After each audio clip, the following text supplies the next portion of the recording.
Hello everybody, I'm Renari and welcome to part 4 of Dream Daddy.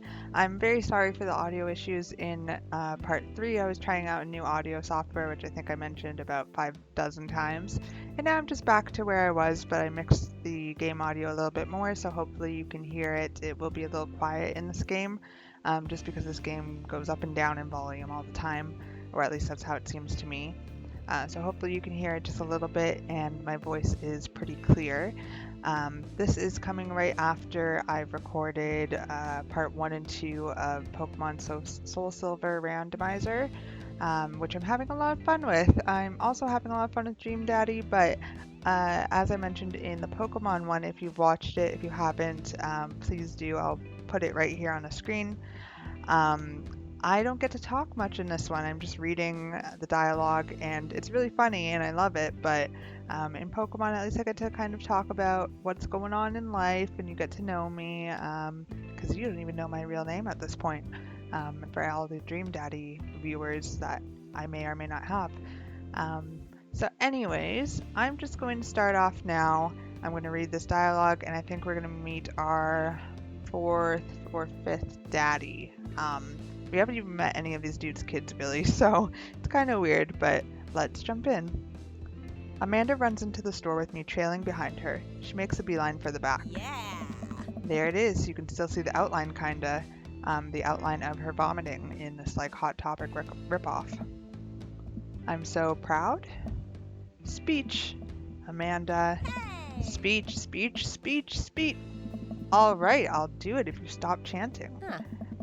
Amanda stops immediately. I clear my throat. Thank you all for joining us here today to commemorate a historic moment that would forever shape history.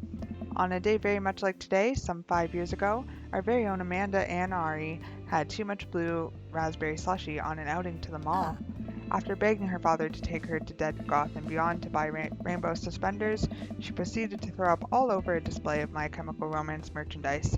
Her loving father then had to pay for said merchandise, which to this day remains among our possessions. Thank you. Amanda is moved. She begins clapping, slow at first, then faster and more vigorously. Several other patrons turn their heads. One of them also starts clapping. I bow my head. Weird. Weird. Weird. Like, I don't know what else to say about that moment. It's kind of cute for a father and daughter to have a moment like that, but why are other people clapping? Oh hey, chain wallets. While Amanda busies herself looking at band t-shirts, I try to find something of interest for myself. Not much for a dad to look at in Dead Goth and Beyond. Let's check the clearance bin. There's a big cardboard box of marked down items. I'm pretty sure $4 for purple eyeliner is a good deal. I think. I wonder if I would look good in purple eyeliner. I would. Renari, I would, I think. I also don't know. I'm not good with makeup, but you would not. Hell yes, I would. No, I don't know. I don't know if you would. Look, this is very important to me. I overhear a stifled argument over at the cash register. An older gentleman is carrying a garment and showing it to a bored-looking cashier with pink hair. I can see that. Don't know what to tell you, dude. I just work here. What? Listen, when I bought this online, the website said this blouse was Victorian inspired. However, when I received it, it clearly held the trademark of Edwardian dressage. Do you want a coupon? I can give you a coupon. Will you leave if I give you a coupon? Is there a manager present? People have to know what they're buying. I am the manager. I see. Well, it would seem that I have outstayed my welcome. Good day, shopkeep. Your superiors will receive a strongly worded letter by post. Whatever, dude. The man whirls around and storms out, his literal coattails trailing behind him. I can't tell if they are Victorian inspired or Edwardian in nature. Amanda trots up to me with a t-shirt in her hand. Oh boy, here it comes. Hey, Dadtron 5000. Yes, I'll buy it for you. Wow, that was easy. Thanks. At least it's only one this time. Amanda plops the shirt onto the counter and grins at the cashier. I love your hair. The cashier says nothing and rings Amanda up, radiating hatred. I hand her a 20. What a loser. Just be nice to people. Like she's being nice to you, you're a cashier, just be nice back. It's not that hard. So what was that guy's deal? The cashier rolls her eyes so hard I'm worried she'll pull something. Ugh. That's Damien. He's in here all the time. He's obsessed with Victorian fashion or whatever.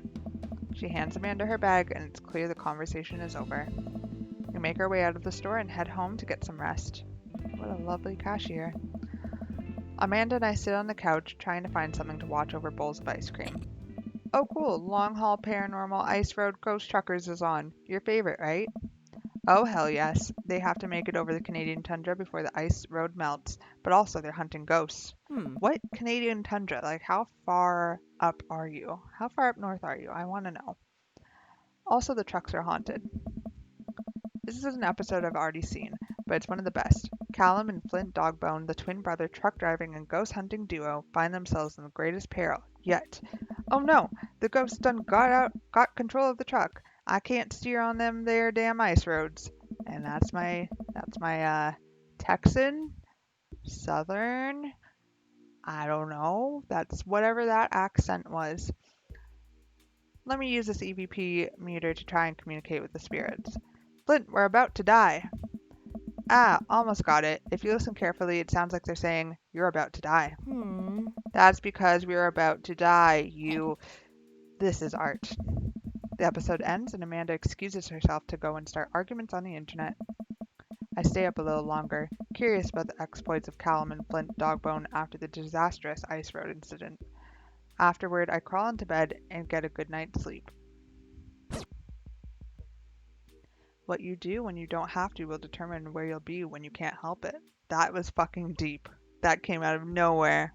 Dad tip number, whatever that was, out of nowhere. And I'm asleep. Morning, sleepyhead. 5 more minutes. You have never, ever let me have 5 more minutes, so get up. Fine. Jeez. We have cereal for breakfast and spend the morning putting together furniture. Amanda's much better at interpreting the tiny manuals. We're able to put together a few shelves in one desk, but I'm pretty sure it was supposed to be a bookcase. So, you excited for the cookout today? If there's food, I'm excited. That is the way of life.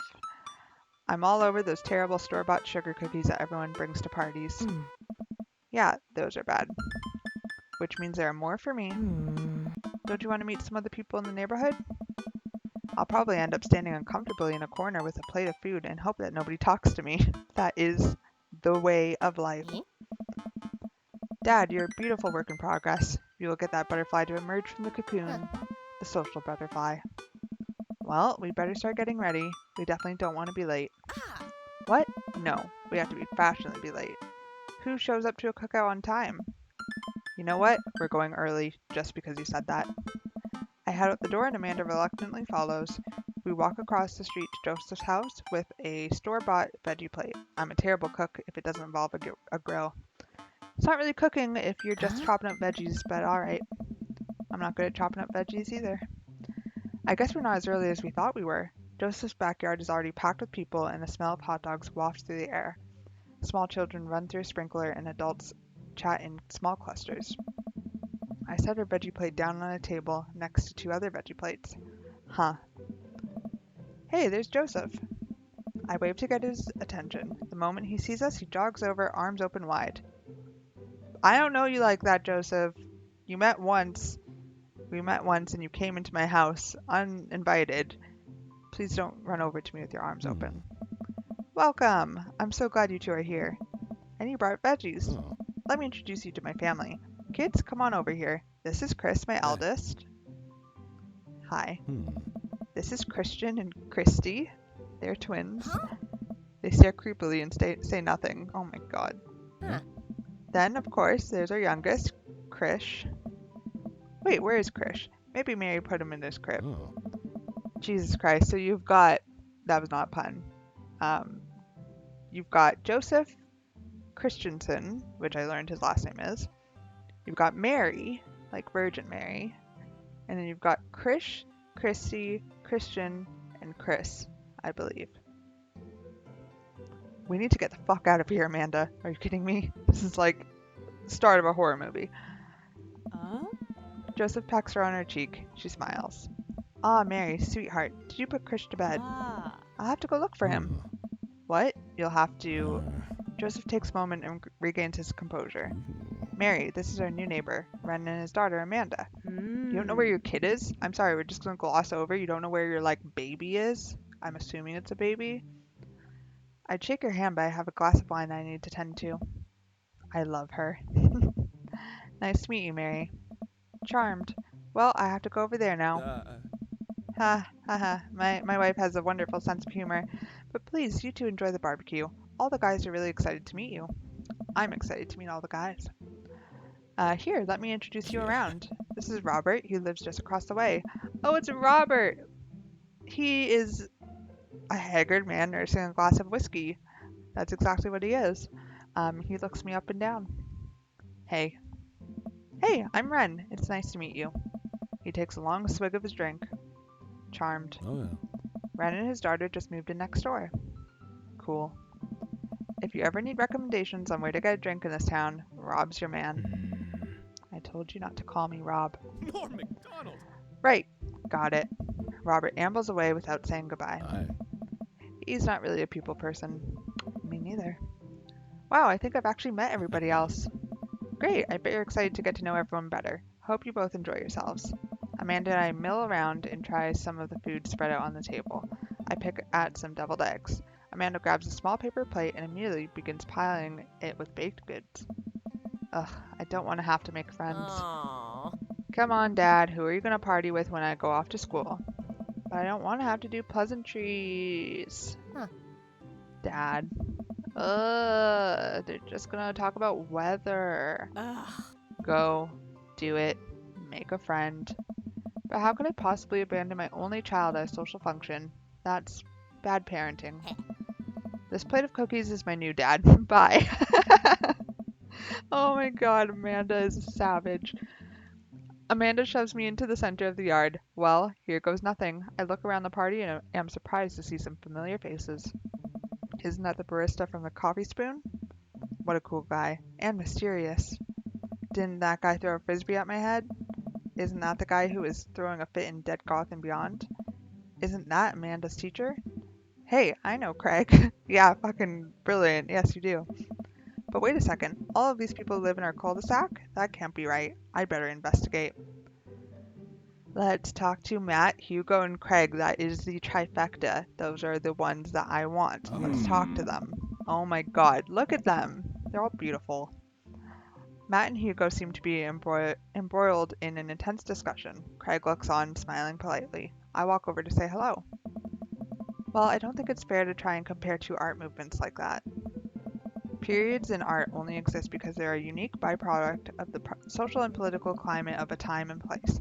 And to try to make something like, say, the Rococo, I don't know what period that is. I'm not an art major. I was never an art major.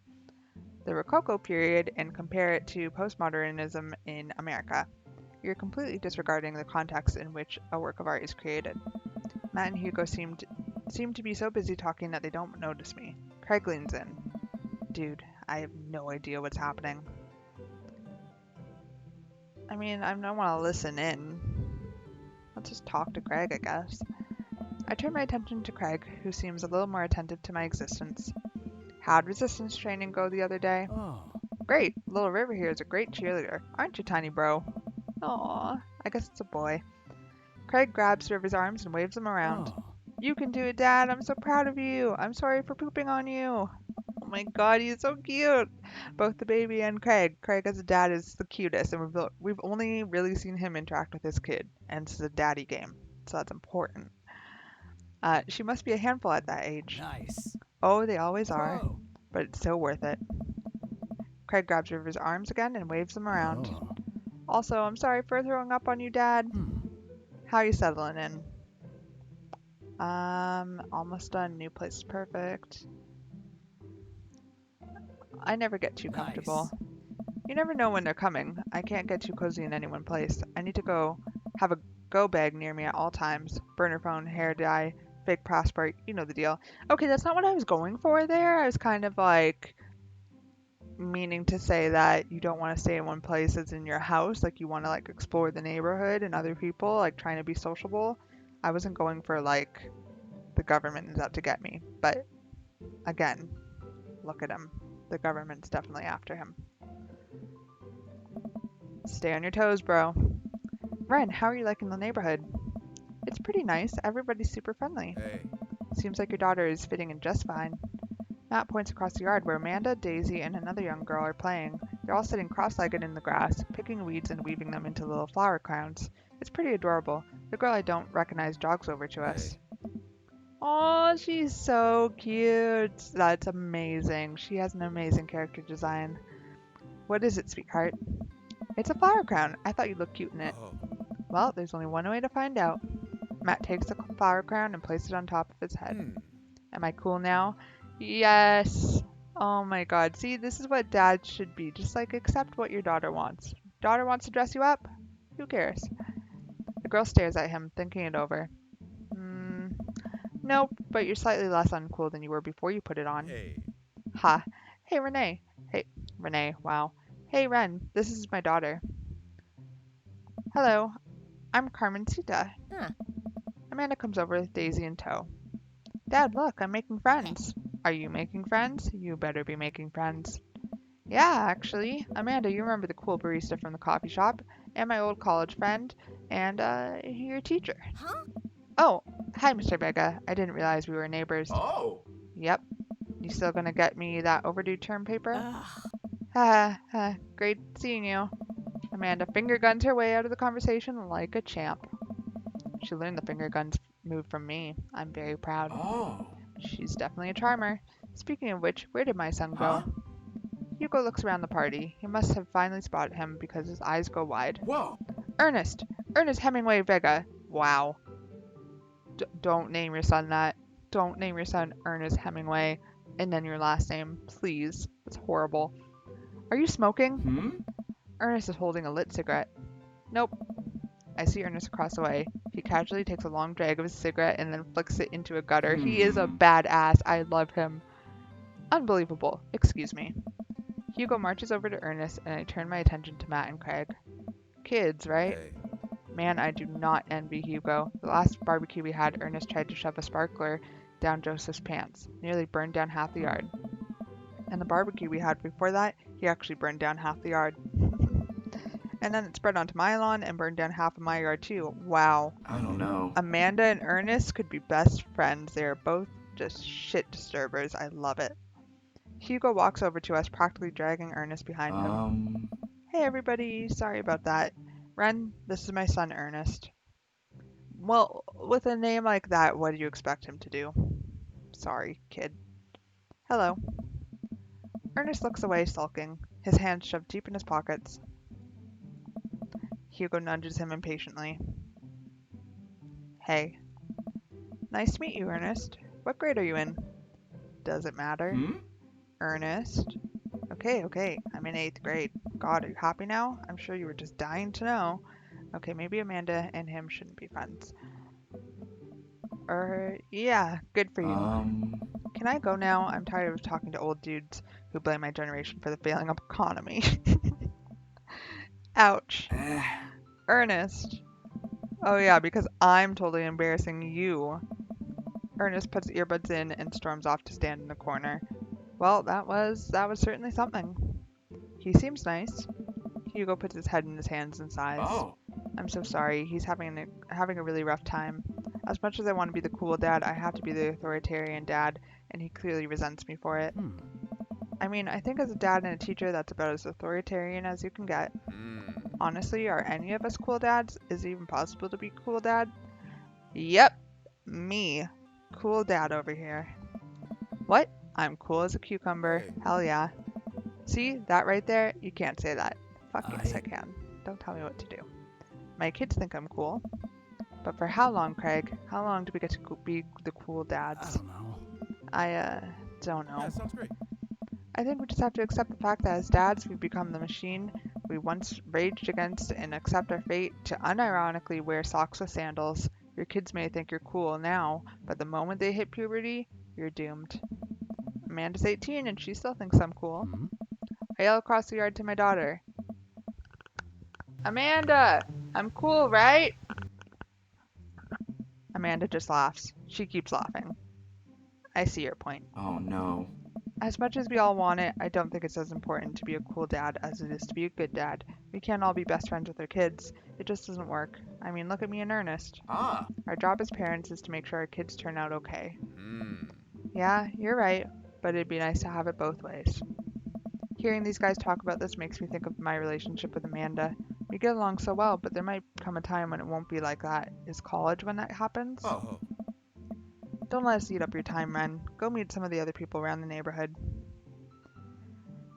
Okay, so I'm going to end the video there. It went a little longer than I thought, but I just wanted to get through that conversation.